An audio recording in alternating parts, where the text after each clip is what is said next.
Major Kalshi classes, online courses for all defense exams, recorded lecture, e-notes, daily live classes, online test. अब online पढ़ेगा तभी तो फौजी बनेगा India. Download the MKC Learning app and fulfill your dreams. Hello everyone and welcome to major Kalshi classes. Dear students, Indian navy ने sports quota entry का form निकाला है. तो आज की इस वीडियो में हम बात करेंगे कि आखिर स्पोर्ट्स कोटा एंट्री का टोटल सिलेक्शन प्रोसेस क्या होगा, कौन कौन से स्पोर्ट्स हैं जो एलिजिबल हैं अप्लाई करने के लिए, आपका बाकी का जो एलिजिबिलिटी क्राइटेरिया है वो क्या होगा, एजुकेशनल क्वालिफिकेशन क्या है, एज का क्राइटेरिया क्या है. तो डिटेल में बात करेंगे पूरे सिलेक्शन प्रोसेस की, अप्लाई कैसे करना है और पूरा का पूरा सिलेक्शन प्रोसेस क्या होगा. तो सबसे पहले बात करते हैं कौन कौन से वो स्पोर्ट्स हैं जिनके लिए एक्चुअल में वैकेंसी आई है.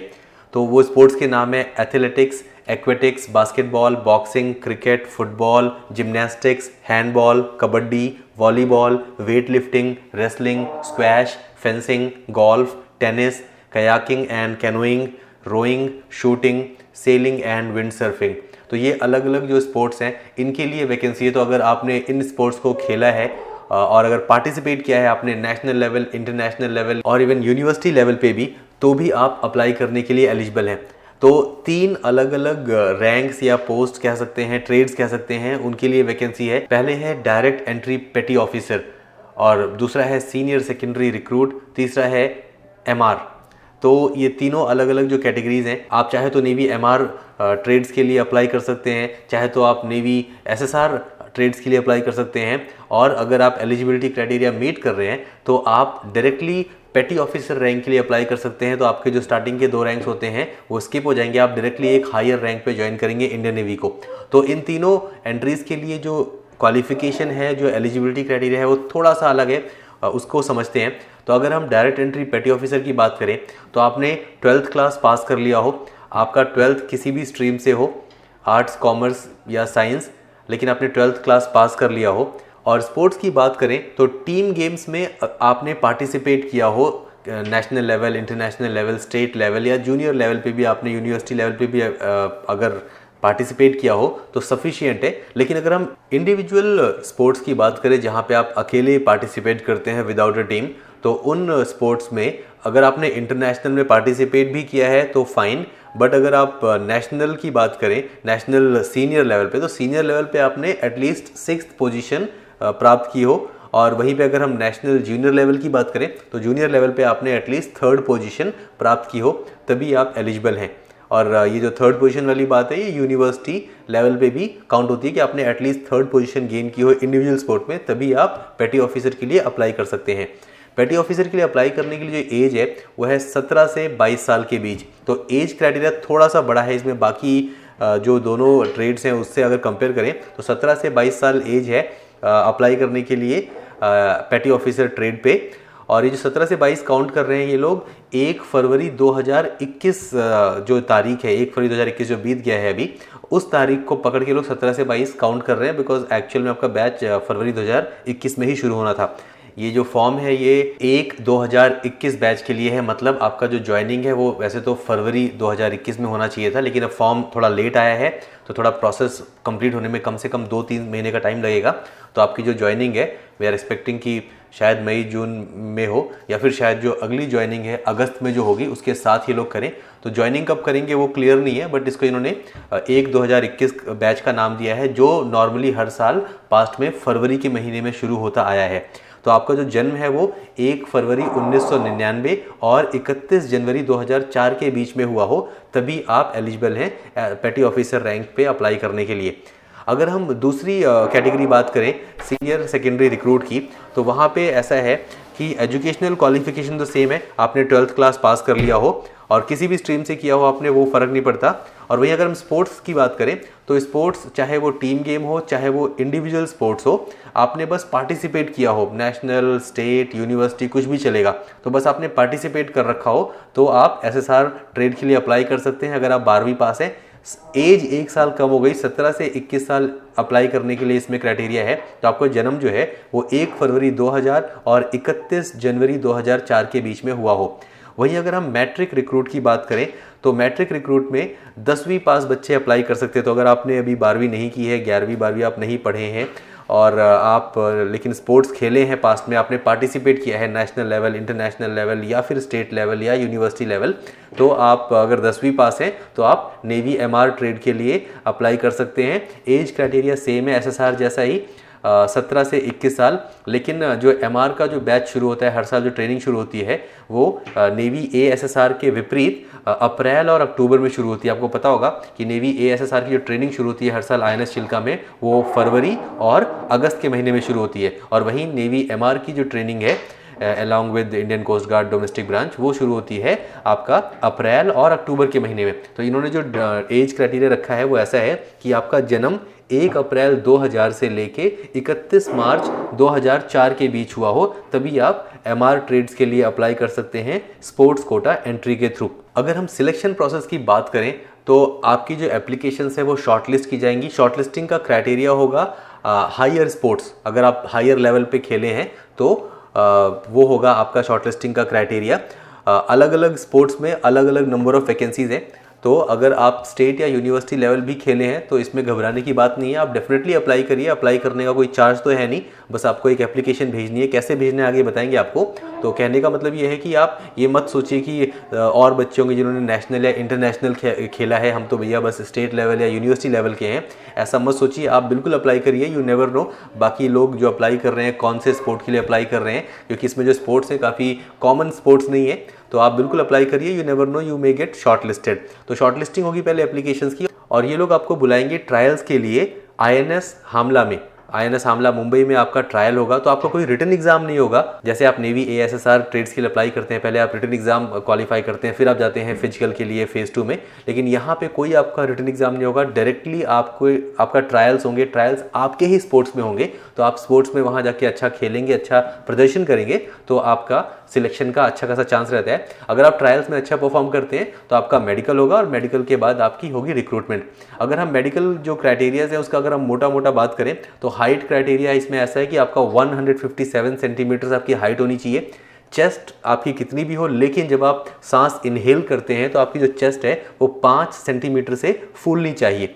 और अगर हम बात करें विजन की, तो एसएसआर ट्रेड्स और पेटी ऑफिसर के लिए अगर आप अप्लाई कर रहे हैं तो आपकी जो आंखें हैं बिना चश्मे के, एक आंख 6/6 होनी चाहिए और दूसरी आंख 6/9, और चश्मे के साथ दोनों आंखें आपकी 6/6 होनी चाहिए। वहीं अगर आप नेवी एमआर ट्रेड्स के लिए अप्लाई कर रहे हैं स्पोर्ट्स कोटा एंट्री के थ्रू, तो आपकी आंखें बिना चश्मे के 6/36 हो सकती हैं दोनों आंखें, और चश्मे के साथ आपकी आंखें 6/9 ही होनी चाहिए।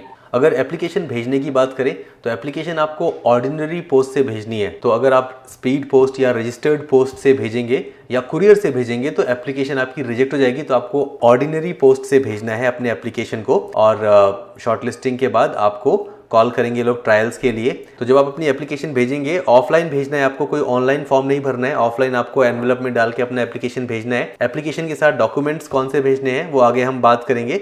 आपका जो लिफाफा होगा, जो एनवेलप होगा जिसके अंदर आप एप्लीकेशन डाल के भेजेंगे, उसका क्राइटेरिया है कि ब्राउन कलर का ही एनवेलप चाहिए, और एनवेलप के ऊपर आप उनका एड्रेस तो लिखेंगे ही नेवी का, लेकिन साथ ही साथ आपको ऊपर टॉप पे ये चीज़ मेंशन करनी है कि आप कौन से रैंक के लिए अप्लाई कर रहे हैं, और कौन सा स्पोर्ट्स खेला है आपने, और कौन से लेवल तक आप गए हैं। तो हम एग्जाम्पल लेते हैं। तो मान लीजिए आप पेटी ऑफिसर रैंक के लिए अप्लाई कर रहे हैं, तो आप लिखेंगे PO 1 2021, क्योंकि ये 2021 का पहला बैच है, ये मेंशन करना ज़रूरी है। तो आप लिखेंगे PO/01/2021/कबड्डी/नेशनल लेवल।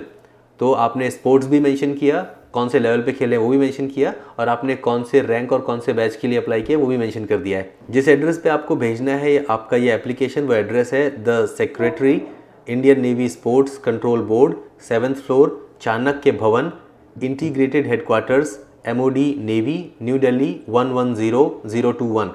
इस एड्रेस पे आपको भेजना है। आपकी एप्लीकेशन वहाँ पहुँचे, उसकी लास्ट डेट है 7 मार्च 2021। और वहीं अगर आप नॉर्थ ईस्ट स्टेट से हैं या JNK से हैं या फिर अंडमान और निकोबार या लक्षद्वीप या मिनिकॉय आइलैंड से हैं, तो आपकी एप्लीकेशन वहां पहुंचने की लास्ट डेट है 14 मार्च 2021। तो समय अभी आपके पास लगभग 1 महीने का है। आप बिल्कुल जल्द से जल्द अगले 1-2 दिन के अंदर ही एप्लीकेशन को भर के भेज दीजिए। नॉर्मल पोस्ट से भेजिए, इस एड्रेस पे। फोटोग्राफ को लेके एक क्राइटेरिया है कि 2 फोटोग्राफ आपको यूज़ करनी है, एक तो आप एप्लीकेशन पे पेस्ट करेंगे और एक फोटोग्राफ आप एक्स्ट्रा भेजेंगे लिफाफे के अंदर, और फोटोग्राफ का जो बैकग्राउंड है आपको ब्लू रखना है। एप्लीकेशन फॉर्म एक बार देख लेते हैं। तो सबसे पहले कि आपका जो एप्लीकेशन है और जो ये पूरा का पूरा नोटिफिकेशन है, ये दोनों के ही लिंक नीचे डिस्क्रिप्शन में है।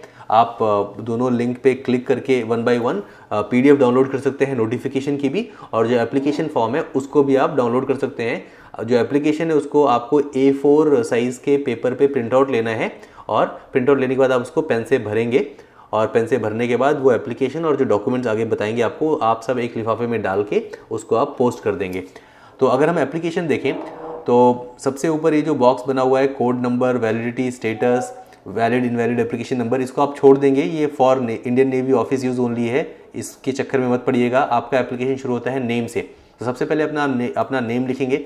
नाम आप बिल्कुल वैसा लिखेंगे जैसा आपके 10th के मार्कशीट और पासिंग सर्टिफिकेट में है। तो आपका उसमें फर्स्ट नेम है, मिडिल नेम है, लास्ट नेम है, जितना नाम जैसा नाम वहाँ लिखा है वैसा ही यहाँ लिखेंगे। नाम लिखने का प्रोसेस ये होता है कि जैसे आपका फर्स्ट नेम है, पहले आप फर्स्ट नेम लिखेंगे, कैपिटल लेटर में लिखना है आपको, स्मॉल लेटर में बिल्कुल नहीं लिखना। तो मान लीजिए आपका फर्स्ट नेम है संदीप, तो आप लिखेंगे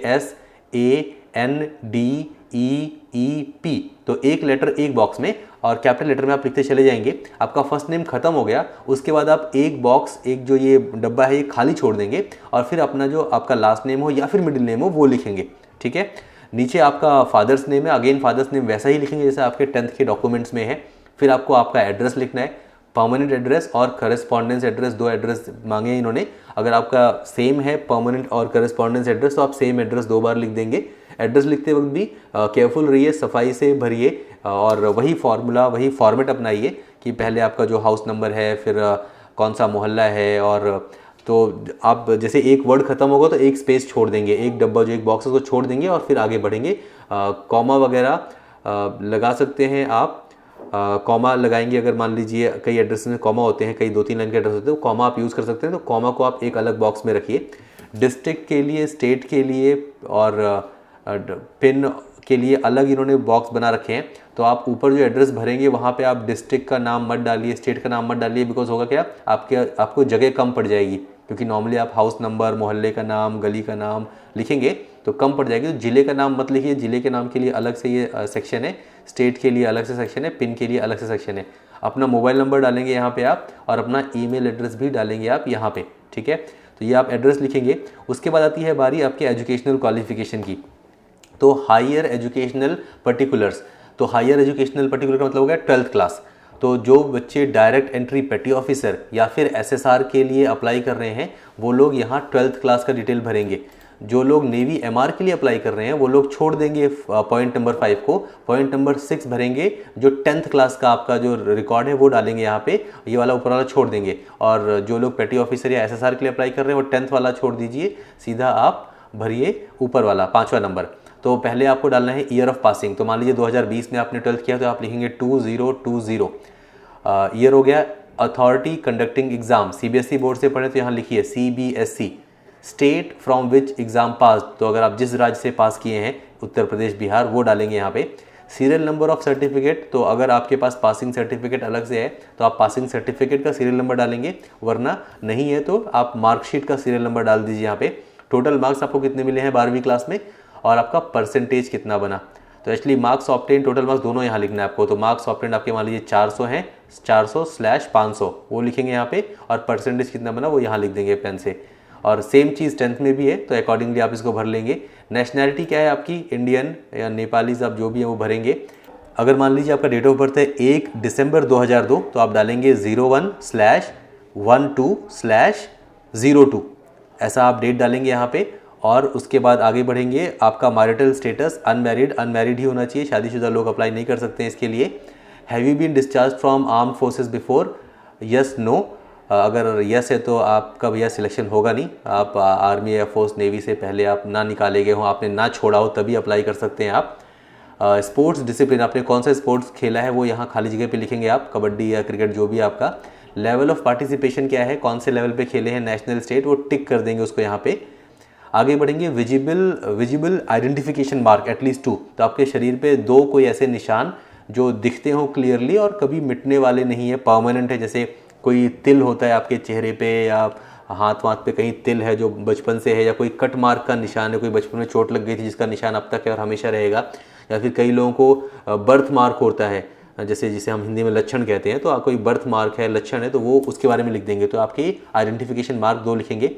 फिर ये डिक्लेरेशन है, इसको आप पढ़ लीजिए डिक्लेरेशन जो है, और इसमें नीचे आप प्लेस डालेंगे और डेट डालेंगे, और प्लेस और डेट डालेंगे जहाँ पे आप हैं, जो तारीख है, और फिर अपना सिग्नेचर करेंगे। फादर सिग्नेचर, पेरेंट सिग्नेचर है वो करवाएंगे आप, और नीचे बढ़ेंगे। नीचे यहाँ पे इन्फॉर्मेशन है कि डॉक्यूमेंट्स क्या क्या आपको साथ में अटैच करने हैं। तो आप कोई भी ओरिजिनल डॉक्यूमेंट नहीं भेजेंगे, मतलब जो मार्कशीट है वगैरह वो आप ओरिजिनल नहीं भेजेंगे, उसका आप सेल्फ अटेस्टेड फोटोकॉपी भेजेंगे। तो आपकी जो 10th का जो पासिंग सर्टिफिकेट है उसको आप जेरोक्स करके उसको आप सेल्फ अटेस्ट करेंगे, मतलब खुद साइन कर देंगे कि भैया आपने साइन किया, उस पर आपने अटेस्ट किया कि ओरिजिनल है, सही है ये। और 10th का मार्कशीट हो गया, पासिंग सर्टिफिकेट हो गया। और उसके बाद आपका अगर एनसीसी सर्टिफिकेट है तो भेजेंगे। आप स्पोर्ट्स सर्टिफिकेट जो है आप नेशनल इंटरनेशनल जो भी खेले हैं वो उसका आप एक ज़ेरॉक्स भेजेंगे, ओरिजिनल मत भेज दीजिएगा, और अगेन उससे साइन करेंगे आप उस डॉक्यूमेंट को। और आपका डोमिसाइल सर्टिफिकेट भेजेंगे, डोमिसाइल सर्टिफिकेट का भी आप ज़ेरॉक्स करके उसको साइन करके अटेस्ट करके भेज दीजिए। और इसके साथ आपको 2 खाली लिफाफे भेजने हैं। लिफाफों का साइज़ होगा 22 सेंटीमीटर इंटू 10 सेंटीमीटर, और ये लिफाफे भी आप ब्राउन कलर के ले लीजिए। और इसके ऊपर आपको एक लिफाफे के ऊपर आपको 10 रुपये का एक स्टैम्प लगा के भेजना है। एक लिफाफा खाली भेजेंगे, एक लिफाफे पे आप 10 रुपये का स्टैम्प लगाएंगे। ये उसी लिफाफे के अंदर भर के आपको आपका कॉल लेटर भेजेंगे। तो उस पर आप ऊपर एड्रेस लिख देंगे, अपना एड्रेस लिखेंगे। तो ये जो लिफाफा आप डाल रहे हैं, 2 लिफाफे एक्स्ट्रा डाल रहे हैं अंदर आप, उसके अंदर आप नेवी का एड्रेस मत डाल दीजिएगा, उसके अंदर आपको अपना खुद का एड्रेस लिखना है। दोनों लिफाफों पे आप अपना खुद का एड्रेस डाल के अंदर रखेंगे बड़े लिफाफे के अंदर। फिर नीचे जो ये फॉर्म है, ये जो छोटा सा सेक्शन है, इसके अंदर आप डेट ऑफ बर्थ का इन्होंने मांग रखा है, लेकिन हालांकि डेट ऑफ बर्थ का अलग से डब्बे नहीं बना रखे। आप क्या करिए, जो खाली जगह दिख रही है यहाँ पे, यही खाली जगह में आप अपना डेट ऑफ बर्थ लिख दीजिए इसी फॉर्मेट में, DDMMYY में, और उसके बाद अपना कैपिटल में नाम लिखेंगे इसके ऊपर, और फादर नेम लिखेंगे। अगेन फर्स्ट नेम और मिडिल नेम के बीच में एक स्पेस रखेंगे। और आपके जो आइडेंटिफिकेशन मार्क है दोनों जो ऊपर लिखे थे आपने, फिर से आप लिखेंगे उसको यहाँ पे। एक्चुअली ये चीज़ ये लोग फाड़ के यहाँ से सर्टेन पर्पज़ के लिए यूज़ करेंगे, शायद एडमिट कार्ड पे यूज़ करें। अपना फ़ोटो यहाँ पेस्ट करेंगे और सिग्नेचर करेंगे आप अपना यहाँ पे, ठीक है। तो ये आपका एप्लीकेशन फॉर्म है, इसको आप भरेंगे, और चाहिए तो 2-3 ज़ेरॉक्स निकाल लेना एप्लीकेशन फॉर्म के। कई बार एक फॉर्म में गलती जाती है तो आप दूसरा फॉर्म भर देंगे। तो पहले एक फॉर्म में प्रैक्टिस कर लीजिए क्या क्या भरना है आपको, सेकंड फॉर्म में वही कॉपी कर दीजिए। सफाई से भरेंगे, कोई काटा पीटी मत करिए, और आप एप्लीकेशन लिफाफे में डाल के भेज दीजिए नेवी के एड्रेस पे। जल्द से जल्द भेजिए, बिकॉज कई बार नॉर्मल पोस्ट से टाइम ज़्यादा लग सकता है। तो डियर स्टूडेंट्स, आज की इस वीडियो का पर्पस यही था कि हम आपको बता सकें कि इंडियन नेवी ने स्पोर्ट्स कोटा एंट्री का फॉर्म निकाला है। हालांकि आप सब बेसब्री से इंतजार कर रहे थे कि कब आएगा आपका नेवी ASSR का जो एग्ज़ाम होता है उसका फॉर्म कब आएगा। उसके बारे में अभी फ़िलहाल कोई अपडेट है नहीं नेवी की तरफ से, बट होपफुली वो भी बहुत जल्द आएगा। जिस ढंग से पिछले कुछ दिनों में नेवी 10+2 BTech एंट्री का फॉर्म आया है और ये स्पोर्ट्स कोटा का फॉर्म आ चुका है, तो होपफुली बहुत जल्द जो आपकी नेवी ASSR के ऑनलाइन एग्जाम होते हैं उसका फॉर्म भी बहुत जल्द आएगा। But for the time being जो स्टूडेंट्स हैं जो एलिजिबल हैं स्पोर्ट्स कोटा एंट्री के लिए, बिल्कुल जल्द से जल्द आप लोग अप्लाई कर दीजिए। All the best to all of you. Major Kalshi classes, online courses for all defense exams, recorded lecture, e-notes, daily live classes, online test. अब online पढ़ेगा तभी तो फौजी बनेगा India. Download the MKZ Learning app and fulfill your dream.